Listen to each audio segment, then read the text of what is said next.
We have one of the best college coaches to ever don the court, a wonderful man, a phenomenal teacher, a great leader. Let's welcome Nolan Richardson. He's a guy that's done a lot for the college game on and off the basketball floor. How you doing, Coach? Doing excellent. Coach Martin, how are you doing? I'm doing great, Coach. You're looking good. I like all the designs and everything behind you, Coach. That's beautiful. I really thank you. It's many, many years and a lot of memories. And that's what it's all based on, memories. And Coach, with all your success, how are you spending your days now? Well, I've had some problems with the wife. She's not doing very, very well. And so I've been caretaking quite a bit, and I don't spend very much time away from the house. So it's basically keeping her as comfortable and as happy as possible during the time that she's been so ill. Amen. I pray God grant you and your family peace, Coach, in space and time. I thank you for that. And thank you for sharing that. I thank you for asking me. And Coach, can you tell me, in your childhood days growing up in Texas, how did basketball come about? Was you a football guy, baseball guy? Was it all basketball? I was an all guy. You say football, baseball, track. Coach Martin, one time I was on the track team and we had a baseball game at the same time the track meet at the same school. And I played first base and pitcher. And so I'd go take my turn, hit at the ball, then run over to the track and high jump. I don't think nobody in the history of the game has ever done both at a track meet and a baseball game. So what was my most outstanding in the sport I loved the most was baseball. Why? Because it was the only sport in those days that was organized. You know, you had a uniform, you had little rubber cleats, rubber spikes, and you emulated anyone that you saw play by hitting your bottom of your feet, knocking off the dirt. There was none. We didn't have any dirt. Didn't have any grass either. So, baseball would have had to be my number one game until I got to high school and started playing basketball. That's beautiful. Coach, you went from track to baseball. So, Coach, you were Bo Jackson and Deion Sanders before those guys. So you're the original guy. I'm the original. I really appreciate the fact today's kids and yesteryear's kids really didn't get the advantage of playing everything. You know, as time went on, they start specializing, and so now you're a basketball player, you're a football player, you're a baseball player. The thing that I enjoyed so much is that the same guys that played football and started and did were the same guys that were on the same team with the basketball team. Some of the same guys were on the baseball team. And you know, I was in the band. So therefore, when they had the marching and drilling, the only time I didn't work with the band was during football season. At halftime, I thought they wanted me to put on my uniform and run out, do the halftime show. But I loved every bit of it. And that's why I say it's a lot different to the youngster today. He more or less, if he's basketball, he's basketball. We were not quite that way. Now, Coach, with your upbringing, did you have mentors in sport as well as in school? We didn't. I think the coach that I had I went to a black school in El Paso, Texas. We had one coach for all the sports. He is 7th and 8th grade PE teacher, basketball coach / football coach. They didn't have baseball at the school, and so that's why I played in the summer times with the other teams.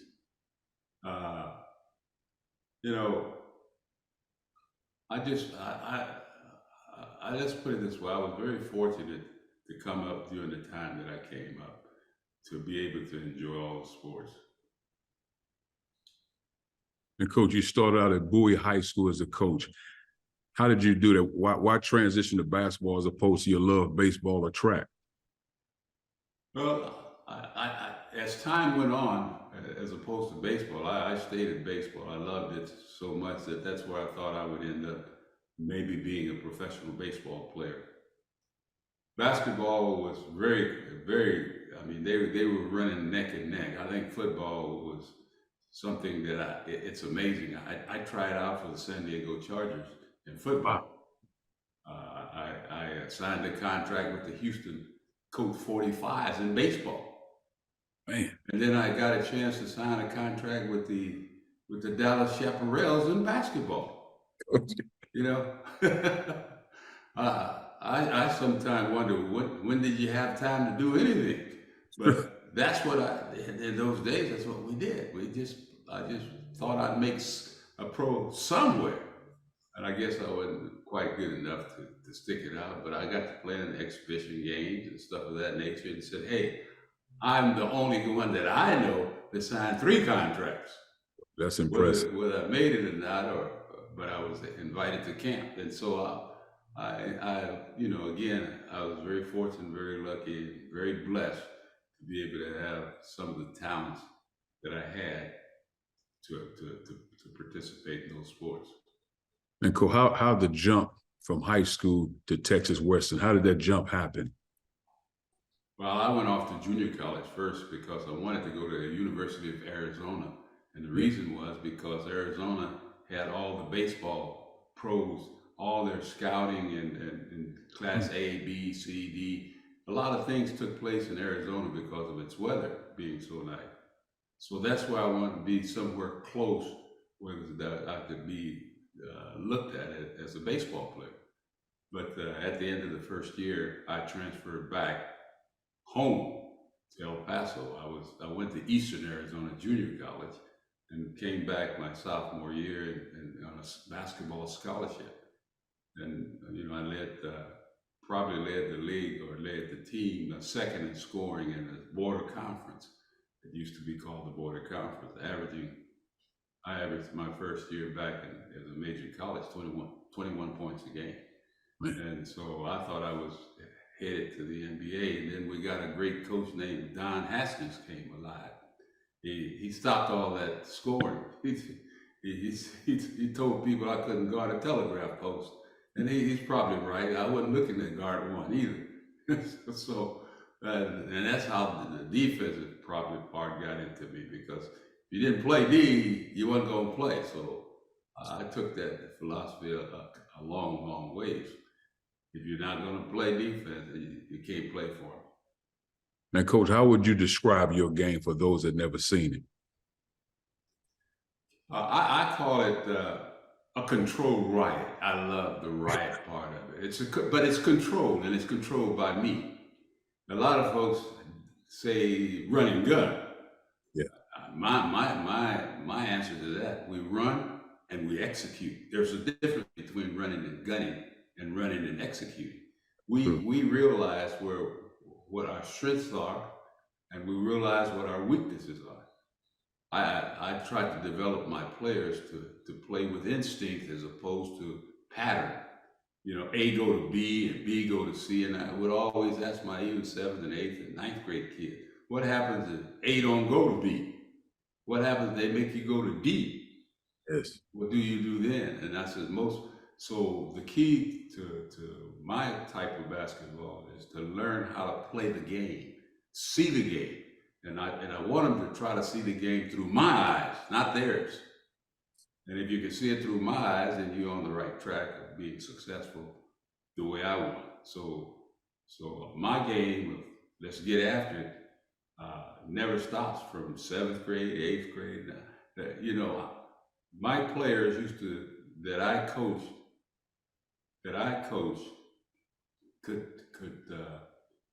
could run offense and defense without me being there because of the way we prepared. Because we worked. The name of the game was to outwork the guy in front of you, or outrun the guy in front of you, as Martin Luther King would say. In order to catch up, you got to outrun the guy in front of you. And I took that theory pretty literally. That hey, we got to outwork you, and that's why 40 Minutes of Hell was developed. And Coach, you said something, you wanted your guys to see what you were seeing, to really have your vision. Well, how did you get guys, especially that come from those humble beginnings, away from home for the first time? How did you get those guys to trust in you and your system? Well, it's an old day, old school to me. Old school is if you let me get away with something, and the next day I'm gonna get away with something else, and constantly. So I never let you get away with anything. I push, trying to make sure you reach your potential, uh, not hold you back, but to get you to play in a style that you don't have to do a lot of thinking. You know, everything is simple, very, very simple. I think the game is simple. Why? Because there's only two parts of the game that we got to do, and that's you either got to play offense and be pretty good, or you're going to play defense, or you can play them both. And I chose to play both. And so if you're going to play both, you got to get the body in shape. If you got to get the body in shape, then you got to get the mind in shape. And if you're not listening to me, your mind will never get in shape. So let's say that there is no substitute for conditioning and working. None. You can't put it in. You can't have drills, and to me, you can't have drills that don't really amount to anything, because as a young player, I remember drills.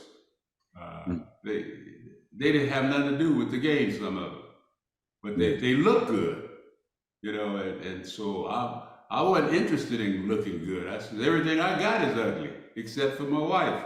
Everything. My kids are ugly, my grandkids are ugly, my players are ugly, but I don't, and I want to play an ugly game. And if you can play an ugly game like me, and you're better at it than I am with that ugly game, then we got some problems. But again, we're going to play you. It doesn't matter, who we play. We're going to put everything we've got into it. Coach, the legendary, and everybody talks about it all around the world, the 40 minutes of hell, that style. How did it come about? Well, it was a funny kind of a deal, Coach. We weren't very good the first year I got the job at the University of Arkansas. We were not good at all. And matter of fact, it used to be named at that time, I used to think about it as, we gave 2 minutes of hell and 38 minutes of what the hell are we doing? That was the first thing we had to get overcome, is that we got to give more than 2 minutes of hell. And so we developed a workout program that would develop longevity and doing things at a speed that no one else would want to play at. We want to play at a speed that coaches don't want to play at it.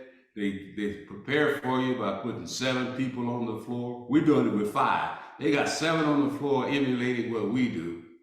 And I'm saying they spend more time working on what we do. We never care about what you're doing, because we go do what we do, and that's get after you. And so when you ask how did the 40 minutes of hell take place, one of my players, when I took Eddie's job, was played for him, and they worked pretty hard. And he said to me, "Hey, Coach, 40 minutes, are we going to do this every day? Every day?" And I said, "Yeah, until we get ready and until we get in shape, until I think we're going to do it every damn day." "Yes, sir." He said, "Coach, that's hell." I said, 40 minutes of it. So we start our season, and we had a pretty decent game. The kids played their hearts out, diving on the floor, doing things that just unbelievable. Especially for us, we couldn't beat anybody, but we did that night. And one of the newspaper guys says to one of my players, "You guys look different. What do you think what has happened?" He said, "We put 40 minutes on them." 40 minutes? What is that? Is that a new offense? Yeah, go ask Coach. So the guy comes over to me and he said, "Coach, this new offense you got, 40 minutes of hell, the defense you got, it's 40 minutes of hell." I said, "Yeah, both of them?" "Yeah." I said, "But that's not an offense or a defense. That's how we get prepared to play. Well, the next day, it's got 40 minutes ahead of Arkansas. And there, I said, there it is. That's who we are. And Coach, the thing that was funny is that when I went back home to El Paso, the kids that I had coached, were gone. They were through. And they knew that they used to call me the coach de carrilla. In Spanish, that means the coach that works you hard. That was my nickname on that campus. So one of my boys who had a son there, he had played for me, said, Coach, how come we didn't run 40 minutes ahead? I said, you did. Only yours was 32 minutes. Yes, I like that. Because that's all they play is 32 minutes. And that's how I wanted you to react to any situation. Play like it's never no tomorrow. Play. You got to play your heart out. And that's why we used to work full court most of the time. I like that. Coach, being a strong Black man that loves all people, how did you deal with the stereotypes when you're playing fast like that as a Black man going into an environment in the South like that, being in Arkansas? How did you deal with all the noise? Oh man, that was unbelievable. I heard the N-word like it was going out of style at times, and they playing in-ball and the pickup basketball, and we weren't very good, and we didn't look very good because of how we were playing. But they didn't realize that was the way we're gonna be able to win eventually. You gotta understand things that others do not see, and you know what you're looking for because you've been there and done that. And why wouldn't I be able to do it? Well, I thought about it. I said, I was a junior college coach too. Yes. I was a mid-major coach too. In junior college, we went 37-0. 37-0 in Texas, a Black man with one Black official in the whole league, and you go 37-0. The year before that was 35-3. So I'm saying, I know what I'm doing. It's just I got to have some time to get it done.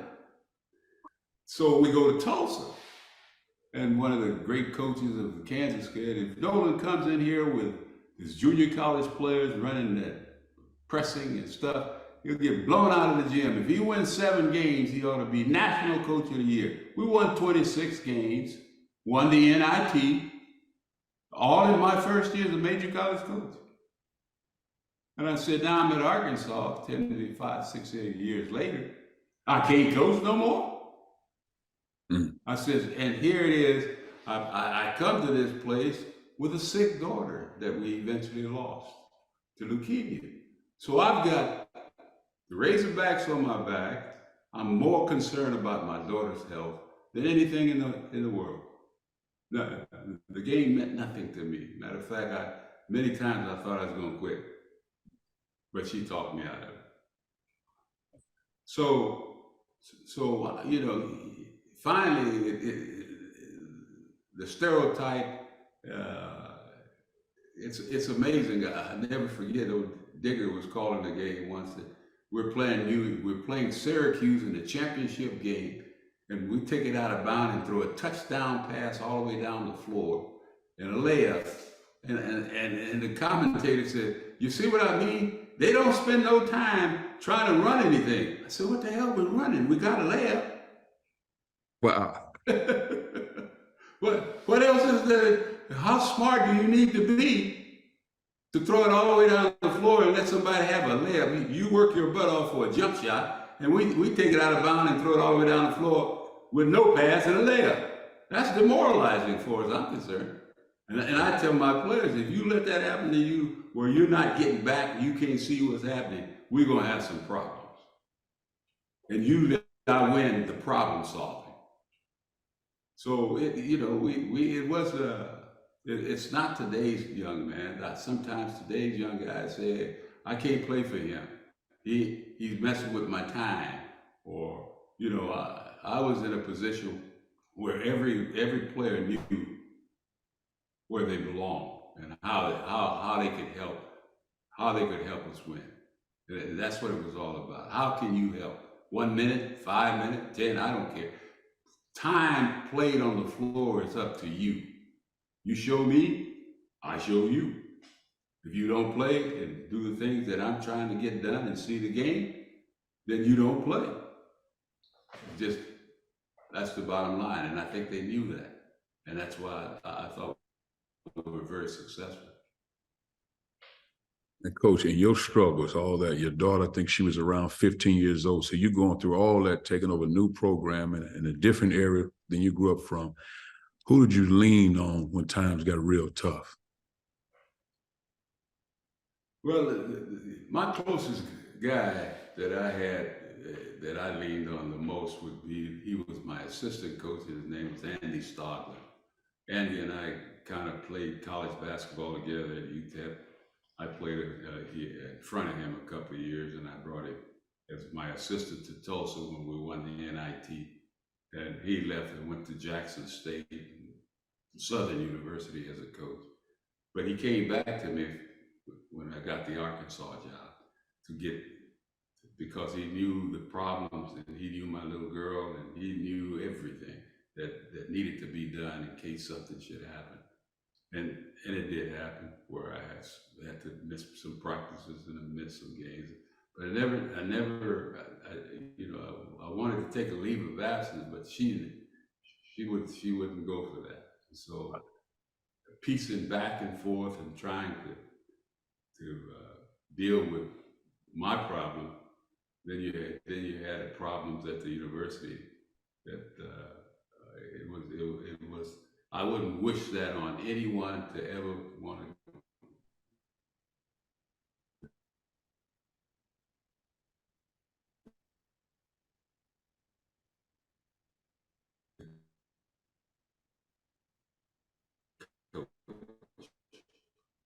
to have a situation that I had, devoted my whatever to trying to win one for her. Well, I was winning for the Yvonne, for what I was concerned. And so if I should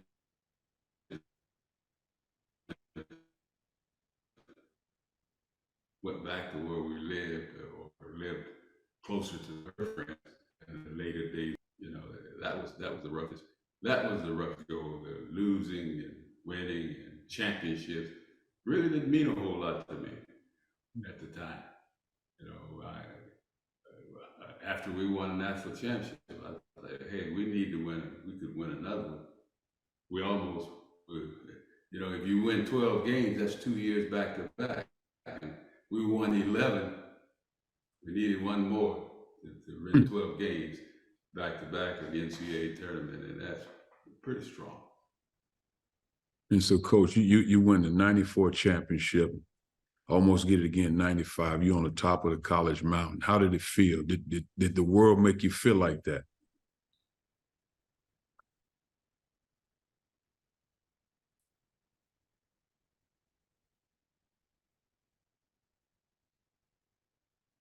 I felt like I go that far. I felt like I was a little late trying to show my little girl what it could be like. I mean, she listened to a lot of negative talk in the crowds, and sometimes people forget that they have fathers and people that are in the world of coaching, and they say things that people just that's fans. They say things, and it's very hard to protect her from that when she loved at the games. So I thought that was great. I thought it's amazing that championship. I mean, I had already done it on 2 other levels. There was nothing that was going to stop me from doing on the big pictures level. Not the way I felt, and so I cared that. They would ask me if I had a chip on my shoulder. I told them, yeah, I do. It's not a chip though. It's a damn mountain. I got a mountain on my shoulder. And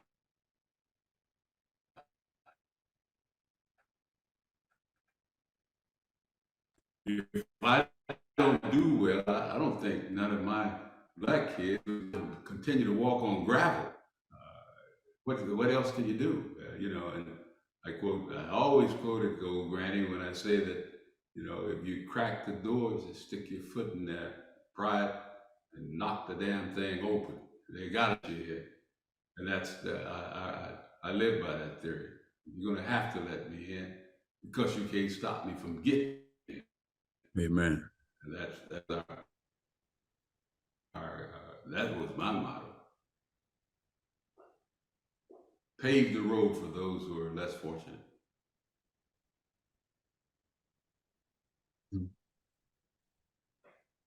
And Coach, how did you get? You have some talented players, NBA, a lot of NBA guys, a lot of successful guys.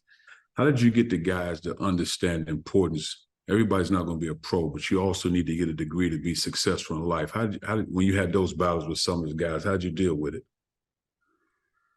I did the same thing. I thought of me as a young man. I had a family of kids was in college. When I see the young man come to me and we check everything that we can to get him in school, I don't think that any of them dream of getting a degree. They say they want a degree. Most of them want a basketball, NBA. Most of them wants that. It's going for that. 90% of them, and 90% or 95% of my kids that I had on my program and my team had no father at home. Mm. So me knowing that after 4 years, 5 years, I haven't finished, then I get very serious because now I gotta get a degree. I've tried the football, the baseball, and the basketball last. Then I've got a chance to do something with becoming a student athlete. I never thought of basketball, football, those guys who want to go pro right off the bat too, ever came to school so much to get a degree. But once they do not make the NBA or the European League or whatever, they can come back to school. To me, that's what you call the window of opportunity.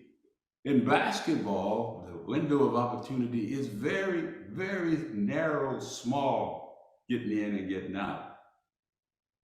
But the window of opportunity to go to school, you can go to school when you're 80 years old. You can get a degree. I say this all the time. My daughter has 2 degrees and don't work in any of them. Could find a job in any of the degrees you have. So just because you got the degree doesn't necessarily mean that you're tremendously successful. So I always said to the kid, those who want to graduate, I'm here for you. I'll push you. I'll do everything I can to help you get your degree. That goes without saying. I also have promised your mother that if you send me your little boy, I'll send you back a man. Because we're not going to be holding hands and trying to cater to them because they're good basketball players. They wouldn't be on my team if they weren't good basketball players. So I'm going to say to you is that in time, your sons will get degrees because they're going to want it. Because all else has failed. And because the windows are closing. And now they become student athletes, not the way they were when they first came. And in order for me to understand that, I had to live through that because I was one of those guys that once I got through playing, I went hog wild trying to find me a pro job because that's where I thought I was going to be. It didn't work out that way. But thank God that I had someone to say, hey, go to school and finish up. That's the old mama. And that's what I was able to do. I didn't graduate for my basketball coach. Hell, I graduated because I loved me and my grandmother. That's who was important to me. They were my heroes. You know, and the kids today don't have a hero. And if he do, they have the hero, he's not no one they can touch or be around or know about. Mm. And so it's just one of those coaches. It's a personal thing for as I'm concerned. When I look back, all those guys in '94 that played, they had said that they didn't graduate. Almost every one of them's got degrees. I didn't ask him when he got his degree. They got degrees, which is what's the bottom line. Agreed. Yeah. Coach, Tough as Nails, your autobiography, very inspiring. What brought you to write that book? Oh, several times over the years, I had been approached by people that wanted to write a book. And this young man who wrote the book, Russ, he knew so much about my life growing up in El Paso because he was an assistant coach there at UTEP. Of course, when I went to school, it was called Texas Western. And because he knew so much about it, and we talked over a period of a year before I decided to go that route, I thought he would be the best guy who could write something that's not only about me winning a basketball championship, but a way of life that you have to live. You have to, you know, it was very difficult in some aspects of it because some people didn't want to talk. It didn't make me no hero. I'm not a hero in any stretch of the imagination, but I am who I am. And that book that I told Rust, I enjoyed it because it was an easy read. It got to the point, it picked out some people. You interviewed quite a few. You spent maybe four years putting all that together. That's pretty good. That's a pretty long time. And the book is still on the shelf, still selling. You know, sharing information is the name of the game. And, you know, you can buy a $25 book. Took 5 years to write. Took me 40 years to do. So, you know, the young guy can say, this is a guy that came in and he fought all the odds and he came ahead. He may not look like he got ahead, but he did. You look good to me, Then Coach. when I stop and think about what has happened at this university, we got an African American who's a chancellor. I don't know if you can go through the South and find anyone that's African American in that type of a role at a school, at schools, I should say, that's not in the South. That's impressive, Coach. Coach you, John Thompson, Coach Chaney, Coach Ravlin, and of course there are more. For me, my high school coach, of course, my mom and my family members that raised me. But you blazed a trail as a Black leader, African-American man as a leader. You took a lot of blows, so to speak, for a lot of guys like myself considering those seats. And I just want you to know that you were appreciated and still appreciated, Coach. I mean, because again, you were a strong man and a lot of players wanted to play for you. When we get off this call, I'll call you and ask you why you didn't recruit me out of East St. Louis, and we'll talk about that later.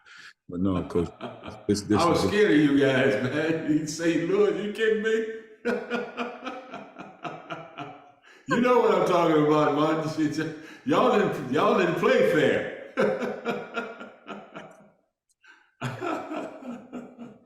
East St. Louis. I know where you come from. That's why I said, You one of them ghetto boys.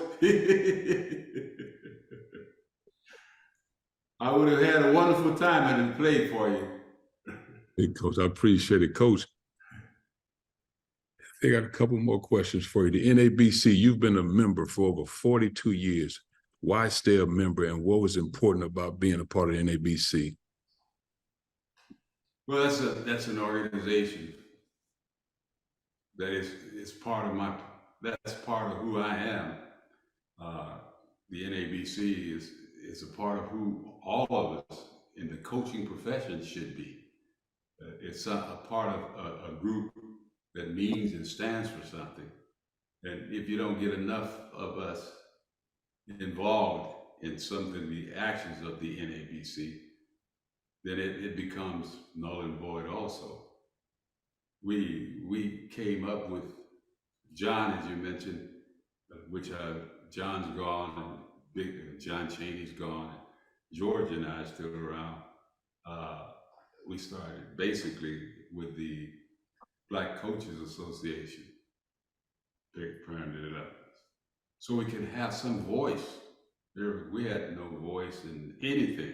I mean, you know, they were Proposition 48s and Proposition 42. Where are all those props now? You know, what you used to be called a guilty sin is now legal. So you were punished for something you did, and today you can do it and it don't mean nothing.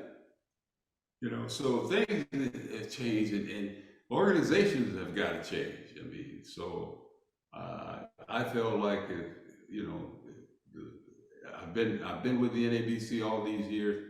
There's no other reason but to hope and pray that the NABC gets stronger and be able to help these new young coaches or young people get involved with their organization. So, Coach, you feel it's important that coaches that have been in the business for a while to stay a part of NABC and also give back to the younger coaches. That's important. Very important. I think it is. I mean, you know, when I look back at the young coaches today, it's different. But the kids are not as different as we think they are. But because of so many rule changes, because they can go anywhere, seems to me, at any time, we're going to have some problems.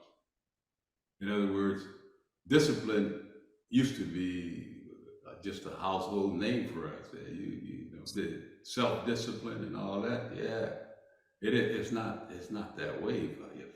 If I don't play you, you leave and go play somewhere else and play me the next night. That's it. You know, what loyalty is there? There's no such thing as loyalty.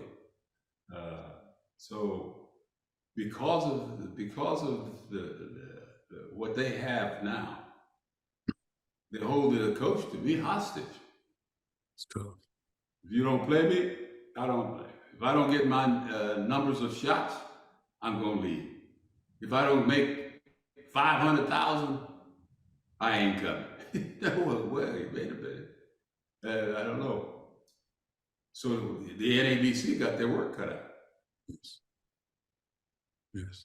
Coach, you know, and I know a lot of people know, but I want to say it again just in case. I think you're still the only coach to win an NIT championship, a junior college championship, and a national championship. Congratulations, Coach. That's very impressive.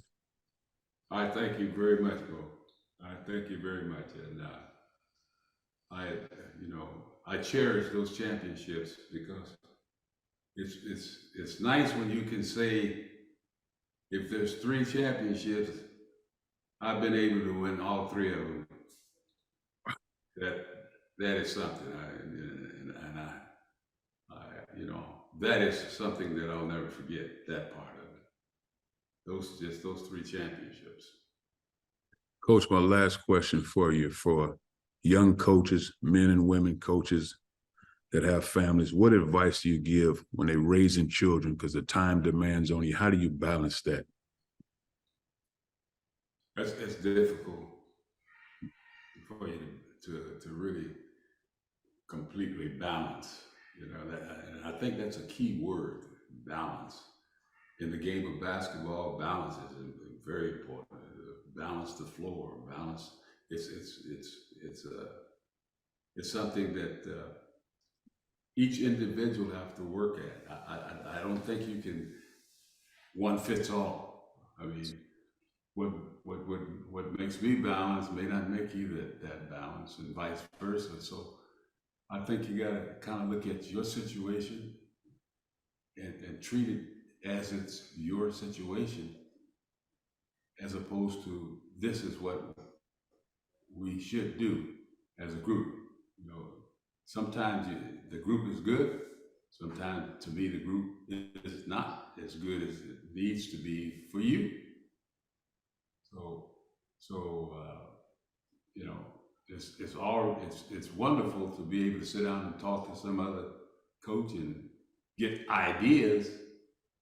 Doesn't necessarily mean you have to do what his ideas are telling you to do. It just, you have something to bounce off of the wall, or bounce off of someone that is having the same types of problems that you're having.